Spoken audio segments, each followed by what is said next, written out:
Well, good evening, everyone. I'm not using my best school teacher voice. Good evening, everyone. I'm Paul Levengood, president of the Marshall Foundation, and I'm delighted that we lured so many of you in out of such a beautiful evening. You could be spending it outside, doing your yard or whatever, so I appreciate your willingness to come in and spend time inside with us tonight. A couple of housekeeping items, as always. Excuse me. I'm delighted, as I do at these lectures frequently, to thank Dominion Energy, who is a Legacy Series sponsor, and Dominion has long been a great partner to us at the Marshall Foundation, and we do appreciate that support. Our next Legacy lecture will be Saturday, May 18th, so a little bit different, not a weeknight.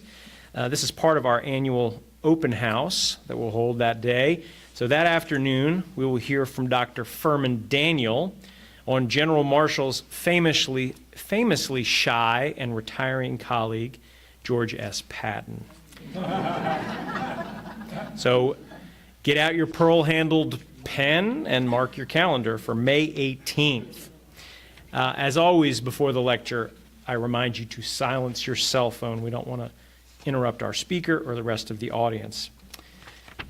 Now, again, I would tell everyone online, we have an audience that comes to us through the beauties of the internet. So from here in Lexington, we say hello to everyone online on YouTube, and you will be able to ask questions. You can either use the chat feature at the bottom right of your screen, or you can email those questions to my colleague Melissa at librarian@marshallfoundation.org, and she will then send those questions in at the end of the lecture this evening.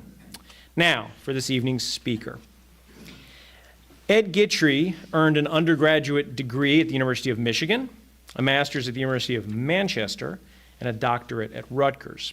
He is an associate professor of history at Virginia Tech, just down the road, where he has taught since 2014, it looked like from his CV. His scholarship has appeared in the Journal, The History of the Behavioral Sciences, Current Research in Digital History, other academic journals, and edited volumes, as well as in the media, Business Insider, The Conversation, and The Washington Post, among others. He's currently writing a book on the battle over Jim Crow in World War II.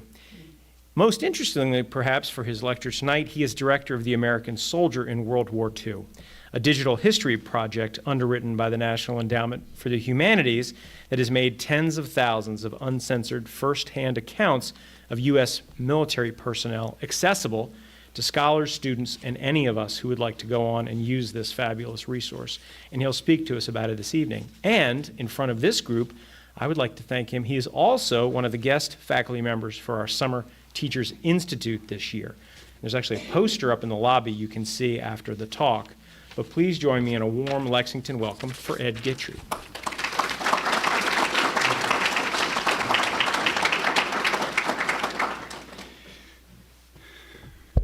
Thank you all for being here, and thank you, Paul, for the invitation, and to the foundation for bringing me to the campus this afternoon. It's really a pleasure to be with you and to talk about my project and the research that was conducted during World War II, the focus of my conversation,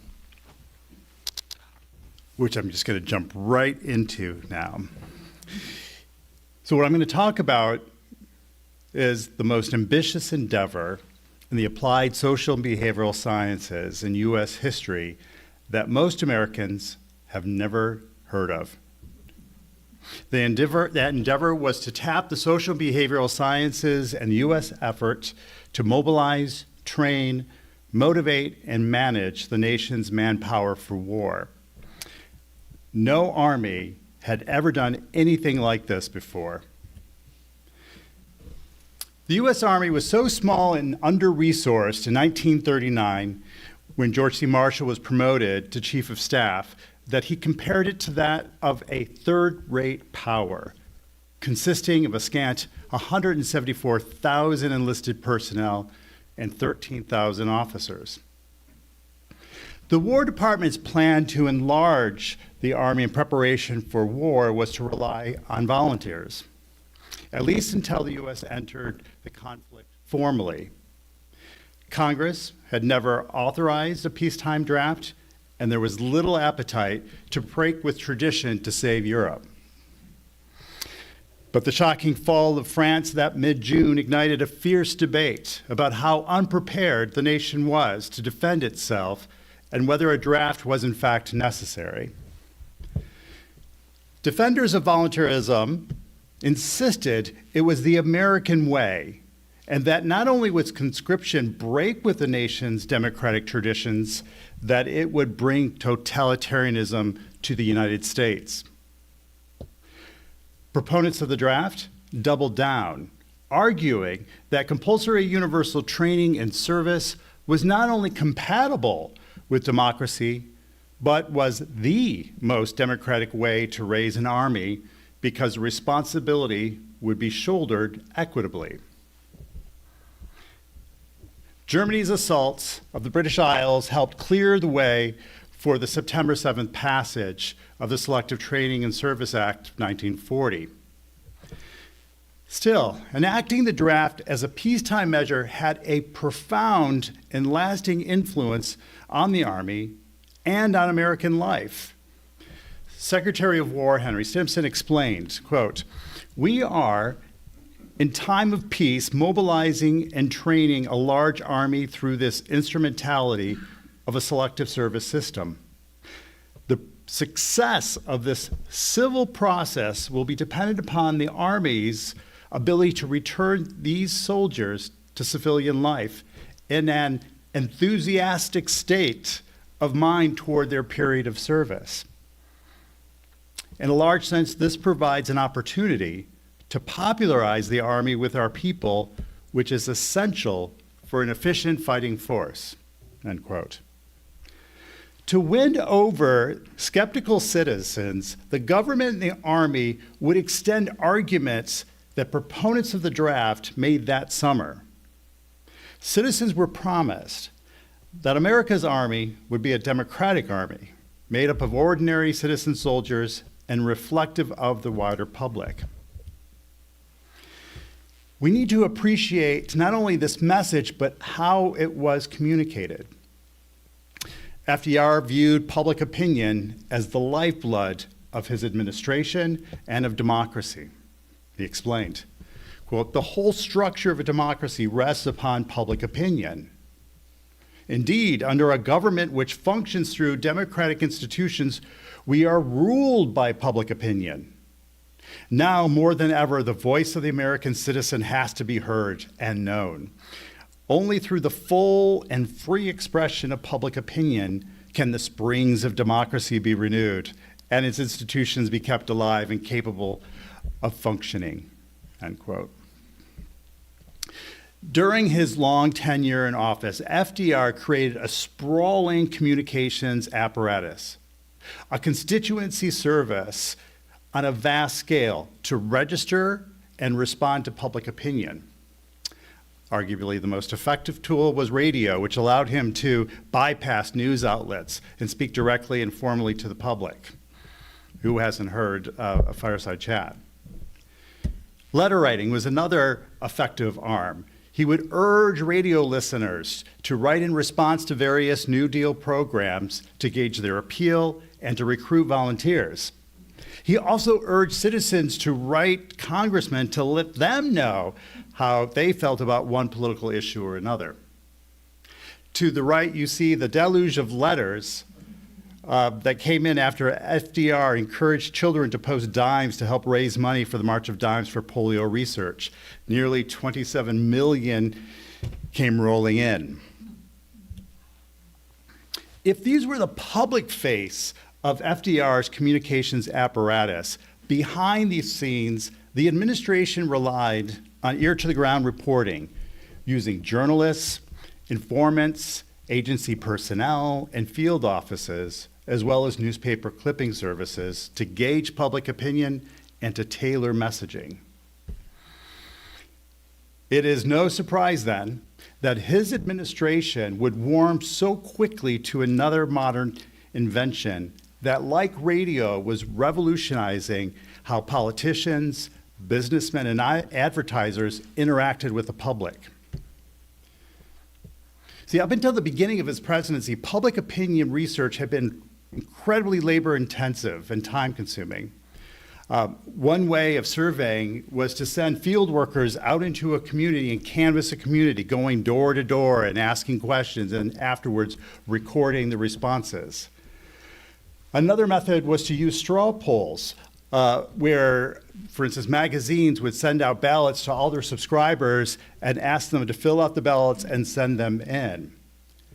The most storied of these operations was the Literary Digest, which distributed upwards of 20 million ballots to predict successfully the outcome of multiple presidential elections.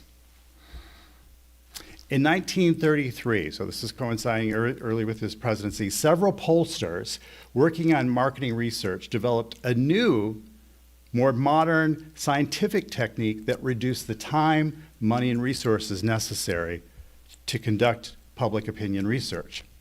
So what they would do, instead of canvassing an entire community, they would select one individual for every 9 or 10 people and target that population and use what they called random sampling.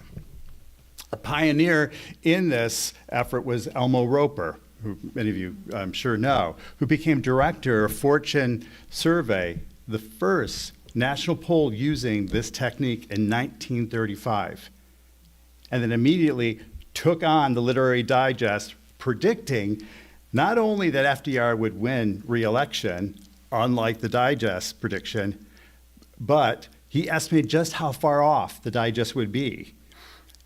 That was a debacle for the magazine and the way in which it had conducted surveys, but it was a boon for random sampling. So FDR's administration continued to rely on this front porch conversations and other sorts of reporting, but started to incorporate modern polling and marketing research into its efforts to gauge, move, and respond to public opinion. So it's important to understand the larger context for what I'm going to talk about now. So it was only fitting that the administration would draw upon this applied social research to help stand up a modern citizen soldier army that was to reflect the public and public opinion. In April of 1941, the man to the right, the head of Fortune Surveys, Elmo Roper, offered his polling services to the War Department. But at the time, the General Staff was divided. Marshall was for it, but others were not, chiefly Wade Hayslip, who was the new Assistant Chief of Staff of Personnel. He thought polling soldiers would undermine morale, breed disloyalty, and weaken command, especially if they let civilian interviewers onto post and allowed them access to soldiers. They like, do not let the long-haired professors onto our posts. It'll wreak havoc. The head of the morale branch was actually thinking about doing polling himself, but instead of using civilians, using officers. So the man on the left, which I'm sure most of you know, the Secretary of War, when he learned of the proposal, he shut it down in no uncertain terms, issuing this May 23rd, 1941 order. Quote, "Our Army must be a cohesive unit with a definite purpose shared by all. Such an army can be built only on the responsible effort of all of its members, commissioned and enlisted. Anonymous opinion or criticism, good or bad, is destructive in its effect on a military organization, where accepted responsibility on the part of every individual is fundamental. It is therefore directed that because of their anonymous nature, polls will not be permitted among the personnel of the Army of the United States." Couldn't be any clearer. This could have been the end of the story.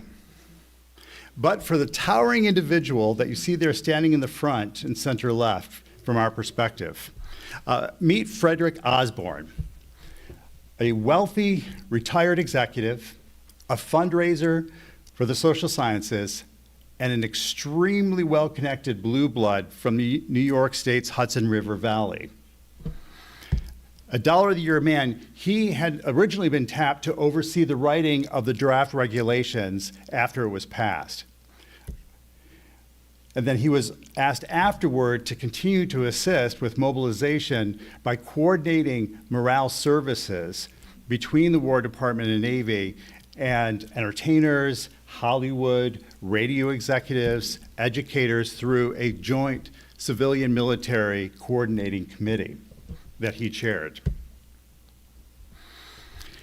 He was tasked with these important roles, not only because of his political disposition and acumen, which made him really well suited for such delicate tasks, but also because his family and the Roosevelt family had gone back generations.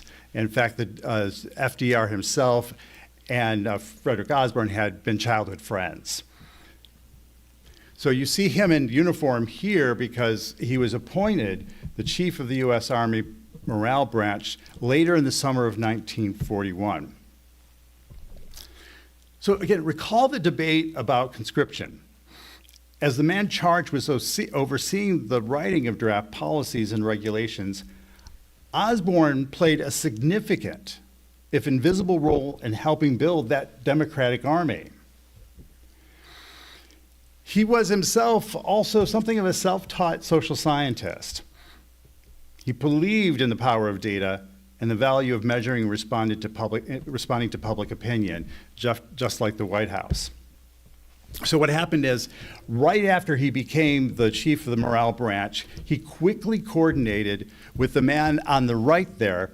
You see Frederick Keppel, who was the president at the time of the Carnegie Corporation, an international philanthropy upon whose board Osborne sat. So they knew each other really well.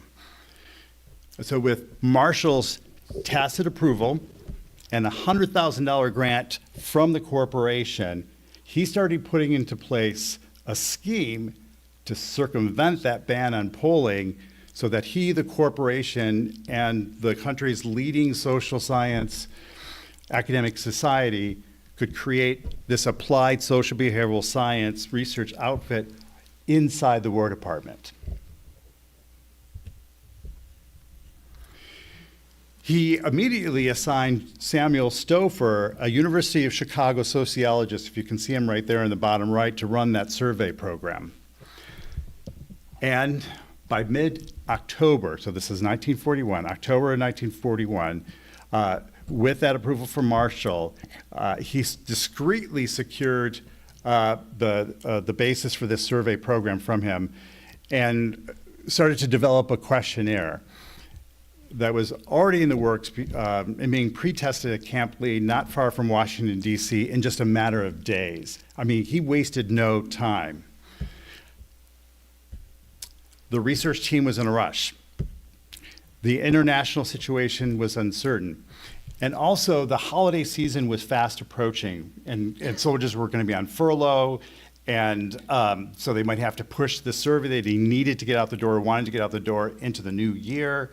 But it was critical for them, they felt, that they needed to do the survey to show Stimson and others in charge the value of it. It just so happened that they got approval from the commanding officer, commanding general of Fort Bragg, to administer what was called Planning Survey 1 to the Ninth Division stationed there the week of December 8th, just by happenstance. So a small research team from DC came down and arrived and was in the process of training local personnel to help with that survey. And as they were doing it, the news flash came over the radio announcing the attack against Pearl Harbor. Worried that the men from the 9th might be shipped out, not knowing what was going to happen, they went into high gear. Starting the next morning, they had a questionnaire with 118 questions, and they started to administer it and bring in groups of 40 to 50 men to fill out this questionnaire, and they used that random sampling method. So about 1,800, about 10% of the 9th Division to create this cross-section. So at Fort Bragg, they set the pattern that they would use, the process that they would use for the surveys that were to follow. So a small team would travel to a base, get permission from the post commander, and using military records would start to put together a population using random sampling. The men chosen would be ordered to a camp theater, to a mess hall. They wouldn't know why they were being assembled. They would be brought in these groups of 40 or 50, they called them classes, and they would sit there and they would fill out questionnaires. What's really important to know about the process that they used is that they were promised complete anonymity. Nobody would know who wrote what. So commanding officers would have no idea what the men were writing. It was important for these surveyors, the researchers, to get honest answers from the soldiers.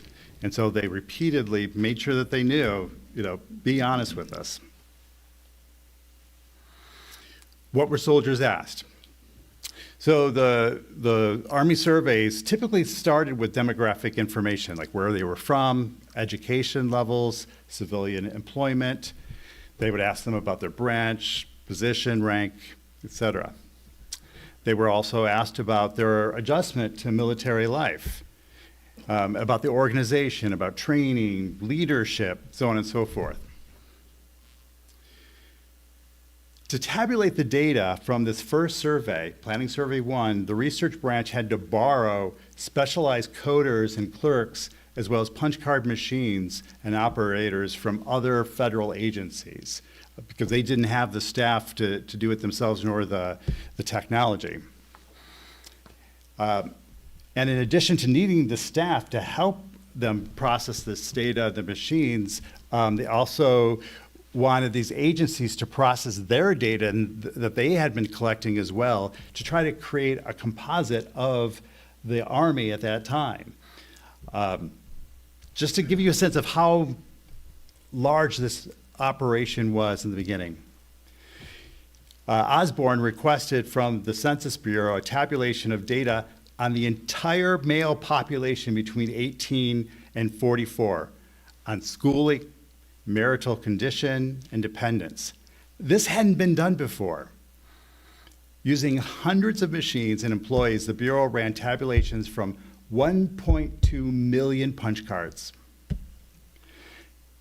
No less monumental was the task performed by the Adjutant General's office, which ran 30,000 cards and delivered tabulations on a 20% sample of enlisted men to get more information on age, education, et cetera. And then there was also data that was processed by the Selective Service System as well. All of this was accomplished in a matter of weeks. Perhaps the most important finding from that first survey related to education and education levels. Selectees were across the board more educated than their counterparts who had served in World War I. Whereas a full 79% of selectees from the Great War hadn't gone beyond grade school, that percentage had dropped to 31%. So from 79 to 31. Only 4% of World War I draftees had graduated high school. Only 4%. That number had risen to 30%. African Americans still lagged behind their white counterparts, but their average education level was the equivalent of white enlistees in the Great War.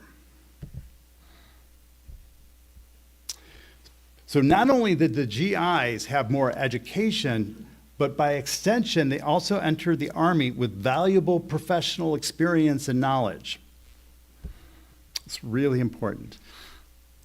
To the question on Planning Survey 1, does your present Army duty or job allow you to use the training and experience you had outside the Army? 53% selected the response, no, never. And to the question, have you learned any skills in the Army which will help you get a better job when you get out? I mean, this was a promise that was made. You're not going to waste your time if you're drafted. The response was even more negative, with 73% responding no.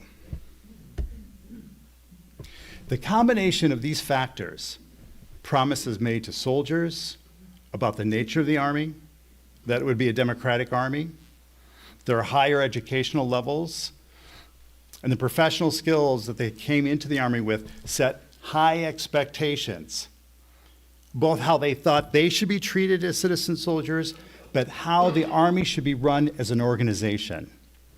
And remember, by the end of the war, this was the largest employer, largest organization in U.S. history. Soon after that first survey, Planning Survey 1 was issued, Osborne's portfolio was expanded when the Morale Branch morphed into Special Services Division under the Service of Supply in a major War Department reorganization. This would tax his time personally, but also created new opportunities. So I'm going to talk about one really critical opportunity that happened, that opened up in the summer of 1942 as troops were amassing on the British Isles. He gave General Eisenhower a copy of an orientation booklet prepared by his Special Service Division that was given to men in transit to the United Kingdom. It was titled A Short Guide to Great Britain. And the goal was to help orient American troops to the British Isles, its culture, its people, to help create mutual association, to foster mutual association. He gave him that booklet with an ulterior motive, with an agenda. He was using that booklet, or wanted to use that booklet, to help sell the services of the research branch. And around that time, Elmo Roper was in conversation with the U.S. ambassador to the UK, and they both thought it was a great idea to do a survey of soldiers about the relationship with the UK. And together, they were able to persuade Eisenhower to appoint, at least on a temporary basis, an expert in public opinion sampling. At the time, the research branch was really struggling to staff up. Military personnel was coming and going. It was still really small. They had the civilian consultants, but they were really struggling. So this was an amazing opportunity to expand and to really establish this research branch. And again, Stimson had no idea what was going on. This was all behind his back. So we got approval. Immediately started working on a questionnaire of about 3,700 men who were in the theater. And just like the other surveys, they were asked demographic information about their pay, savings, spending, furloughs, and whatnot. They were asked about BBC radio broadcasts and a radio program, about reading, sports, recreational preferences, whether they wrote home, what movies they like to watch. Did they go into town? Did they drink beer or liquor? They were also asked about what they thought of English civilians and soldiers, about visiting British homes, dating English girls. Army talks about the British and whether they had read that pamphlet that Eisenhower had been given. The research branch was able to churn out a report with remarkable speed, and they were able to do that by using survey data that they had collected earlier that summer. And here are some of the results. Now, we're talking about just months after Pearl Harbor. From a quarter to a half of the men still lacked any strong motivation to fight and preferred to avoid combat service. A quarter to a half. Half of the men, this report says, are complacent and over-optimistic. They think the war will end soon, they think they can stay on the defensive, and they don't expect to see active service overseas at all. It's really interesting. A quarter to a half of the men have doubting or outright cynical attitudes regarding the reasons we are in the war and American war aims. And these attitudes present a serious handicap in training, as you can imagine. 2 in 5 distrust our English allies, and the average enlisted man has relatively low opinion of them as fighters. Number 5, which isn't on this screen, present methods of indoctrination are insufficient. Nor is it safe to assume the man will get adequate information through normal channels such as newspapers, they reported. Listen to this. Only about half the men read the newspapers regularly, and half of them distrust what they read in the papers. Sound familiar? 6, a large number give evidence on tests of having very inadequate information about world events. And 7, which I'm going to talk a little bit more about in a moment, carefully controlled studies have demonstrated that good instructional procedures utilizing oral and visual presentation on subject matter increases information and definitely influences attitudes in the desired direction. I'm going to talk about that in just a moment, very briefly. But I want to stress this, number 8. Men ask for this kind of information and clarification, which the data given in this report show that they need. So the men are asking for more information. They want to know about world events. They want to know more.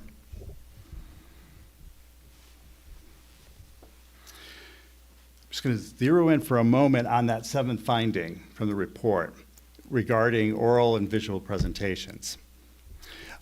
For the report, Osborne had relied upon a survey that had been conducted earlier in the summer of 1,600 enlisted men.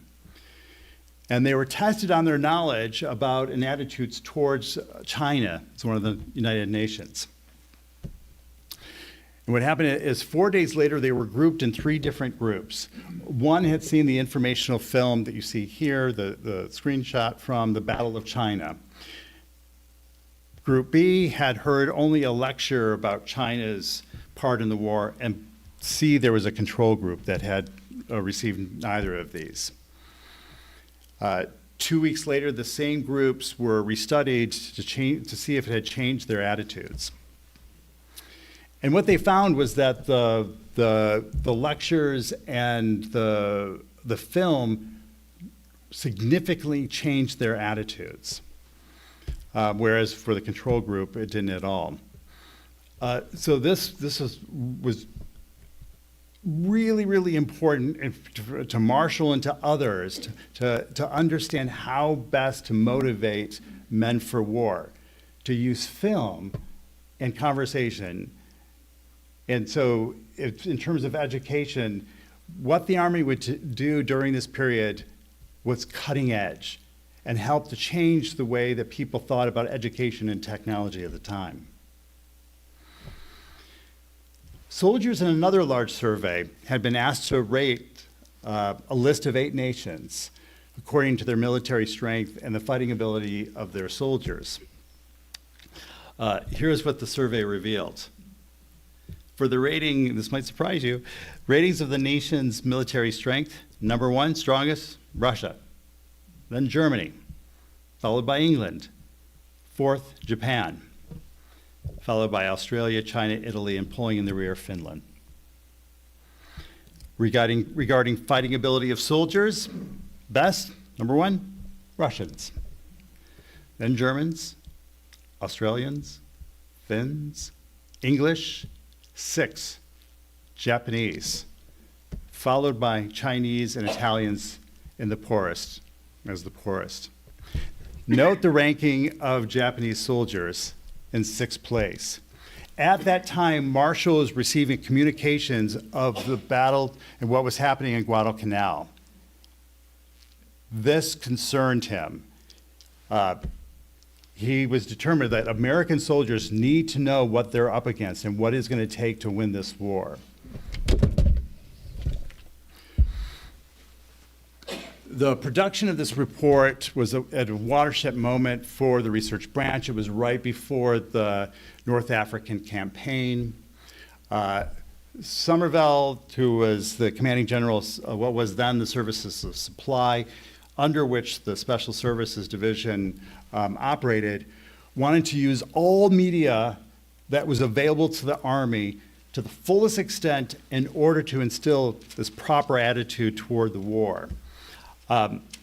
So they were already using shortwave radio programming, orientation films, this Frank Capra's Why We Fight films that were in production, Yank magazine.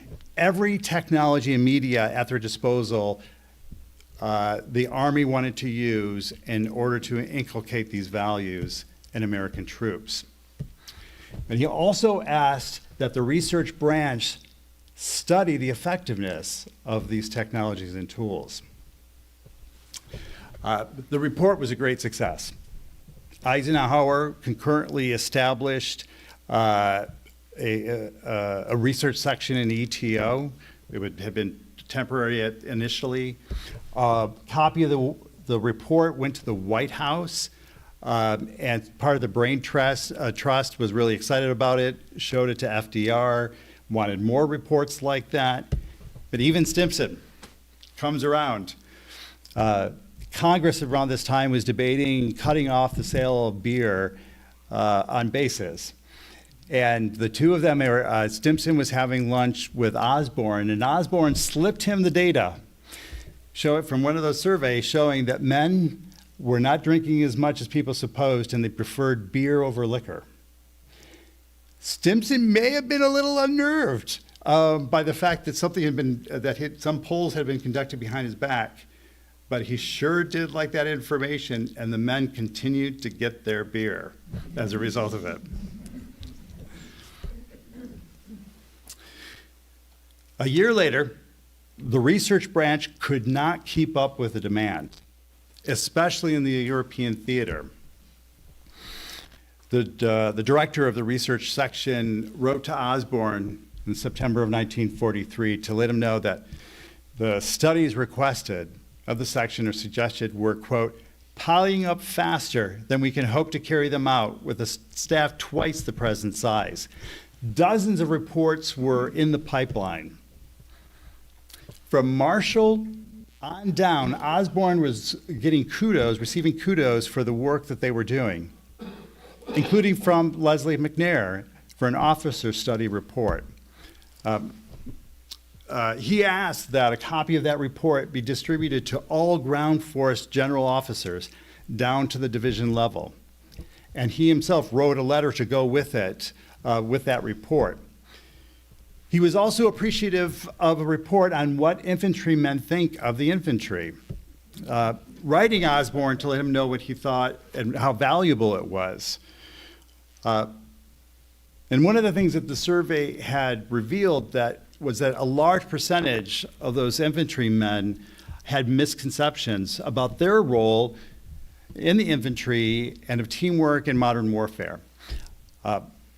So there were a number of steps that were taken to help change attitudes using the Bureau of Public Relations, Yank Magazine. Here you have a copy of Newsmap, and this one came out the week of D-Day to help change perceptions.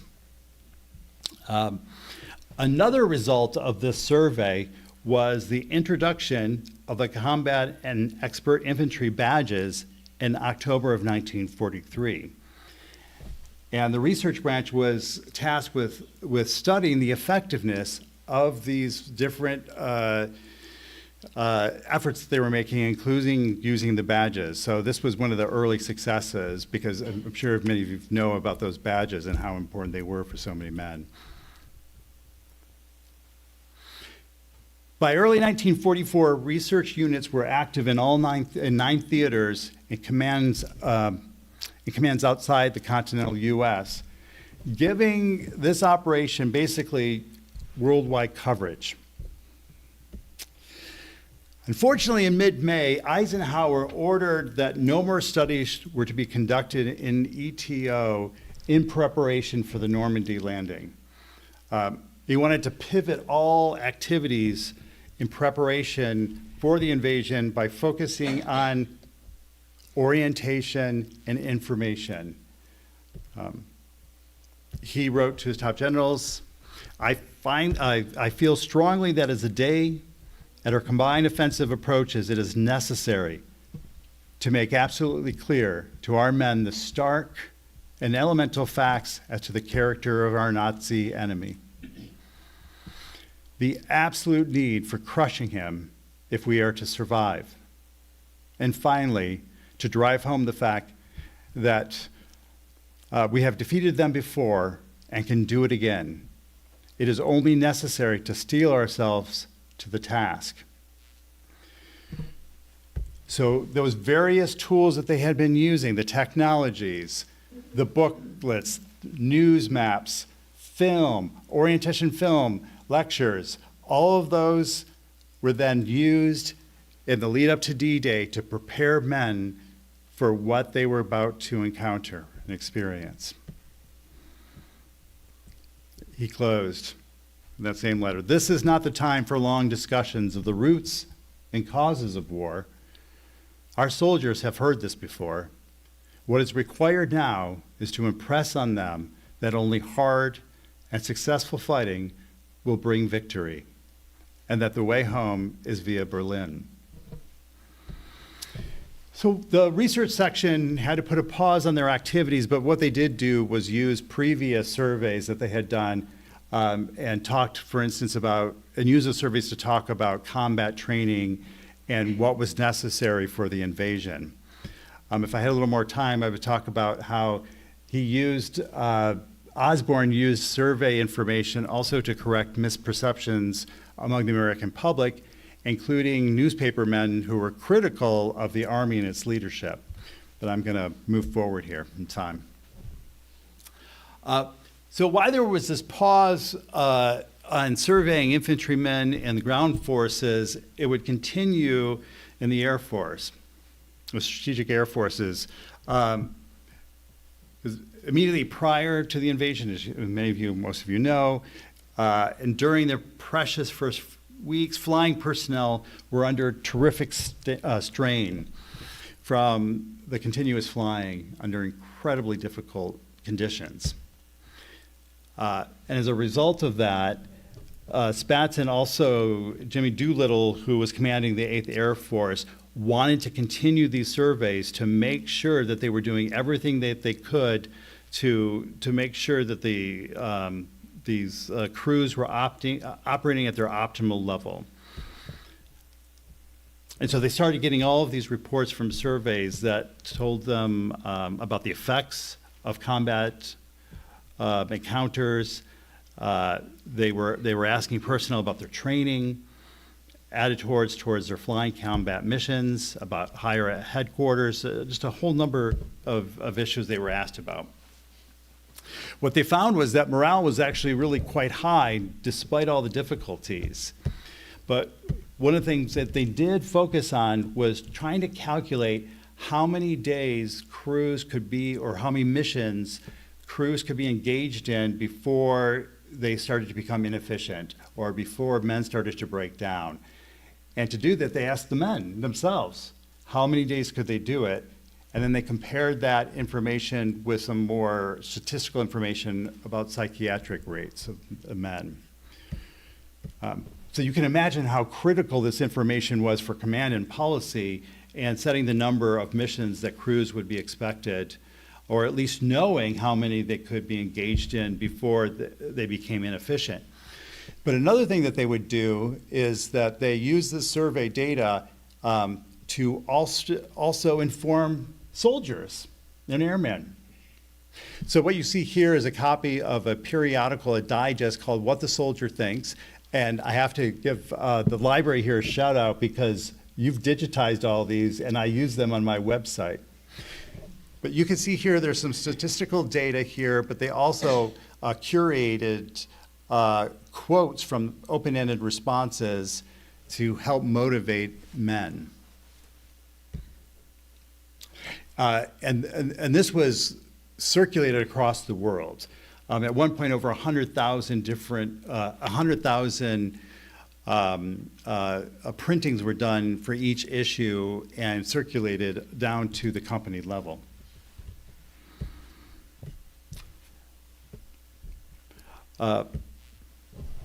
The research section was allowed to ramp back up and do more surveying, following soldiers on their way to Berlin, asking them about their combat experience, about first aid, hospital care, about psychoneurotic breakdowns.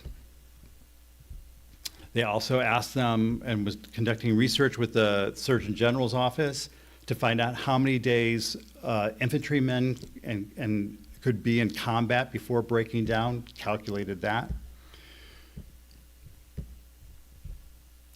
Surveys were applied to hundreds of problems in and far beyond ETO. Here's just a little list. Why, for instance, did men in malarial regions fail to use atabrine as regularly as they should? Why in Italy did men fail to take preventative measures to protect themselves against venereal disease? Among troops engaged in the Battle of the Bulge and drive to Berlin in the winter of 1944 and 45, what were their attitudes? What attitudes or practices led to trench foot? What were the favored types of winter clothing among these men in the front lines? What kind of huts did men in Alaska prefer? What did service members like to read in Yank magazine? What kind of books did they prefer to read? What kind of sporting equipment did they want and use? What kind of courses did they want to take? Some of the content from these surveys had a direct bearing on military operations and efficiency, but quite a lot of it looks a lot like marketing research. But imagine you are printing simultaneously over 2.5 million copies of Yank magazine from offices around the globe. You have a 400 outlet radio service that spreads across 56 countries, broadcasting 1,000 hours weekly directly from the US by shortwave. You're operating a correspondence course program with an enrollment of 1 million students. You're shipping millions and millions of pocket-sized books, basketballs, and banjos to servicemen around the world. You'd want to know, what do the men want? What are they going to use? What's going to improve morale?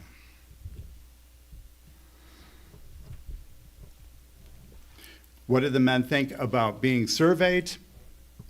Sometimes they would say on the back page what they thought of it. And each survey that was given, at the very end, they'd have this open-ended prompt where men could write about whatever they wanted to. Here's one example from an African-American soldier.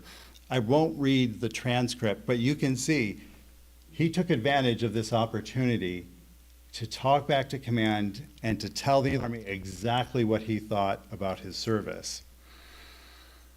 He talks very passionately, writes very passionately about the problem of discrimination. And I'll be done in just a couple of minutes here. Over the course of the war, the research branch surveyed 500,000 officers and enlisted men. 500,000, and this was just sampling. So imagine all that information they got from that smaller sample. Whether soldiers knew or not that this programming existed, it directly impacted their lives. For instance, the training program that was introduced early on in the war, that was a result of testing. They were able to significantly shorten the time of training that men went through during basic training, significantly reducing it. So it was not only on the front end, but also the back end. As early as 1943, the research branch and the division it was part of was already preparing for the post-war transition. And they wanted to know what men were contemplating doing after the war.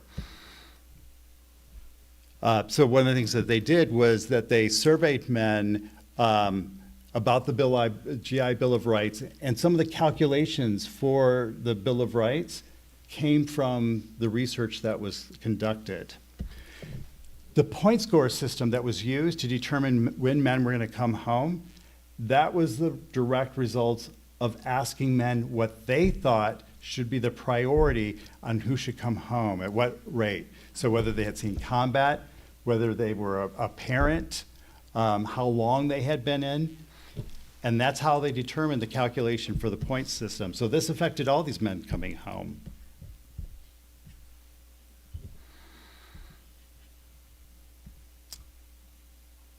So I just want to talk really, really briefly, if you'll indulge me, on one of the more significant outcomes of these surveys. So I showed you a sample of a survey from an African-American soldier, and one of the things that the research branch was tasked with surveying and keeping an eye on was race relations. In 1944, as there was a need for replacements in Europe, the Army made a decision to basically go against a promise that was made at the beginning of the war of not mixing troops, white and black service members. A program was introduced, as many of you may know, to have volunteer African Americans volunteer for combat in European theater. Many of them did, even though they lost their rank and wanted to serve in combat. What ultimately happened was that they didn't integrate at the platoon level, but at the company level. And what the research branch did was they were asked to survey the results of this experience.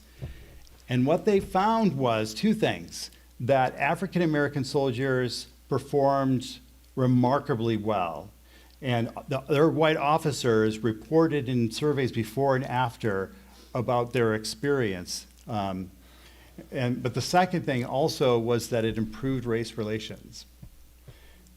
The report from that at first was not made public, but when it got out that through this surveying program, which the Army had become dependent upon and had used so extensively, for African Americans, this was hard proof. All the assumptions that had been made about African Americans and their capacity of war, they proved them wrong. And what happened was that this research was used in 1948 with Truman's executive order desegregating the military, and also in Brown versus Board of Education. In fact, a couple of the researchers who were involved with the program were part of those court cases in overturning Brown versus Board of Education. So if you think about the civil rights movement and the history of the 20th century, more broadly, the impact of this one research program in the Army was profound. So just wrapping up here, at the end of the war, about 1 million punch cards were preserved and copied for future analysis, and then also about 65,000 pages of those open-ended responses were put in microfilm. And what I was able to do, I came across these in 2009, worked with the National Archives to get it all digitized. It's all been transcribed, and it's now available for anyone to use. So I think at this point, about 115,000 people have used these resources, and they cover everything. Like I said, what did men like to eat? What kind of clothing did they like? You name it. It's all available at AmericanSoldierWorldWar2.org. Okay, so I've gone a little over what I wanted to, but I would love to entertain some questions. Yes. I've got one. Maybe I didn't understand. You said early in the war that the survey showed that the American soldiers put Russia, the Soviet Union in first place after their disastrous war with Finland and then Barbarossa. How does that make sense? This is what they said. So the question is, there's some surprise that the Russian soldiers were ranked as the best in that list. I gave you the ranking of 8. That's what men said. But you can see why Marshall was so alarmed when he saw how poorly Americans thought of Japanese soldiers. You know, they were tenacious. I mean, he was getting reports of their ruthlessness and their abilities, and he was alarmed. It's like, we've got to do something about this. So he focused less on Russia being number 1, but on the position for Japan, Japanese army. But that's what the men said. Russia. Yes? Were any surveys done later in the course of the war to compare to the findings in that planning survey about what attitudes, you know, how did the attitudes change? Did they look at that with data? They did. One of the things that really surprised them in surveys that were done in the summer of '45 of how quickly attitudes changed towards the Germans versus the Japanese. After the defeat of Hitler, basically there was a really quick turn of attitudes and opinions, and they were far more accepting of the Germans. Whereas with the Japanese, they still, those attitudes didn't change very much, and they were like, you know, decimate them. That was the attitude of a lot of soldiers. Whereas with Germany, they were like, you know, basically let's control them, but it was still quite favorable, their views. So all along they were, what's really interesting is even in the early surveys, they were already preparing for America's place in the post-war world and asking men about what they thought about what the U.S.'s position should be in the world. And so they expected them to be informed. Not to be just so focused on what was happening in the foxholes, but also to think about America's place. So that was really interesting to me, even early in the war. It's like, basically, what do you think about international affairs? Yeah. Yes? I can give you 2 conflicting, or actually supporting, why they felt that way. Mm-hmm. My father was in the 2nd Division. Okay. And endured a lot of really heavy fighting. But once they crossed the Rhine, I mean, things were just mopping up. Yeah. And the yeah. Germans were happy to surrender. Yeah. Glad to surrender to Americans, and very helpful. And, you know, my dad got to see them as just like us. Mhm. And to his dying day at 92, he would not call a German soldier a Nazi unless he knew he was. Mm-hmm. But his father fought in Japan. And Ah. another thing, my dad liberated, here are all these American PWs. Yeah, And yeah, they've been treated really well in German camps. Now, clearly they know what's happening, and they've treated our prisoners really well. yeah, Japanese did not. I mean, they're killing them up to the last minute. Right Yeah. there. I mean, his father hated the Japanese because he was in the Philippines and saw how they treated civilians, and it was a different kind of army. yeah. It was. I mean, even there, I saw one survey. So when they were able to start doing the surveys again, they follow Comet within like 30 days after D-Day. They started to do interviews with men, even men who had been injured multiple times in that landing.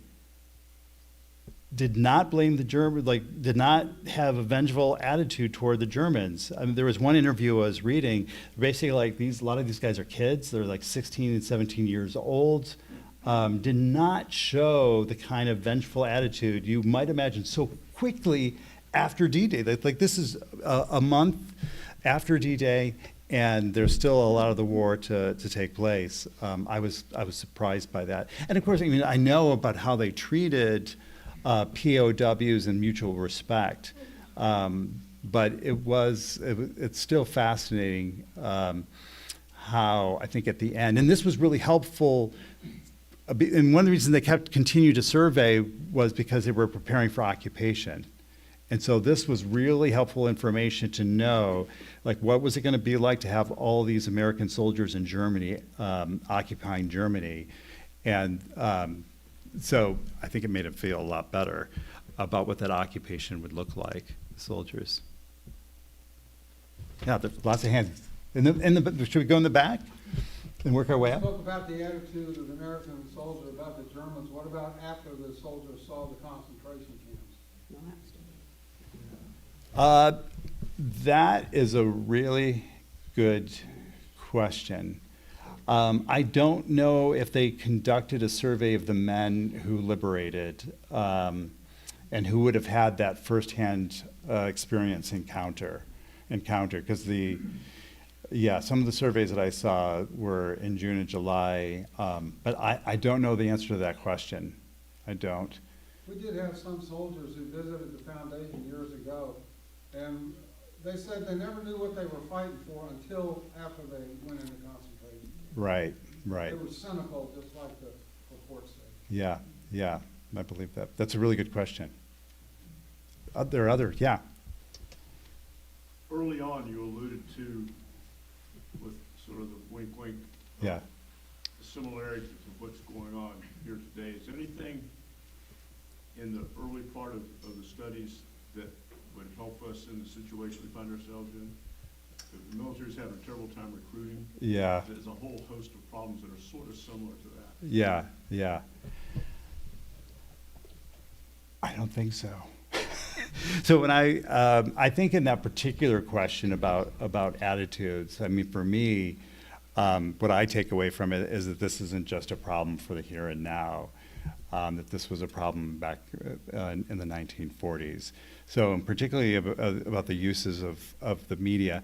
But I mean, for me, I think some of the cynicism comes out of the experience from World War I and how the media helped to, what they thought, to manipulate the American public. So that might be feeding some of that sentiment. But the studies that I looked at about those attitudes didn't dive deeply into the reasons for the cynicism. It was more of we need to change these attitudes. But I think that what did help was the newsreels and the film, that rather than just relying upon the printed word, but if they just showed them the images from the war, that that would be more believable to them. And I think that's another reason why they use so much film, is probably because of that cynicism of print media and the newspaper. That's my guess on that one. Another really good question. Yeah. Did the surveys help them determine with the GI Bill to provide education and financing for homes as opposed to just a separation pay? Oh, definitely. Definitely. Because like I said, there were the corresponding courses and the education that was being done through that program. I mean, like I said, 1 million men took advantage of that. So they part of the surveys was to ask them, like, what kind of courses did you want to take? And I don't think that was only for what the military was doing, but also for educational institutions back in the States to be prepared for the kind of courses and the number. So the number of people, so what they did was they surveyed men, not only about their general knowledge, but also what they wanted to do with the GI Bill once they had it. You know, do you want to go back into business? Do you want to go back into farming? And so they relied on that survey in trying to understand the scope of the GI Bill and how it would serve returning veterans. So they spent a lot of time on the GI Bill because this is their thing, that they had learned from the mistakes of World War I of how important that transition and how it would affect public opinion.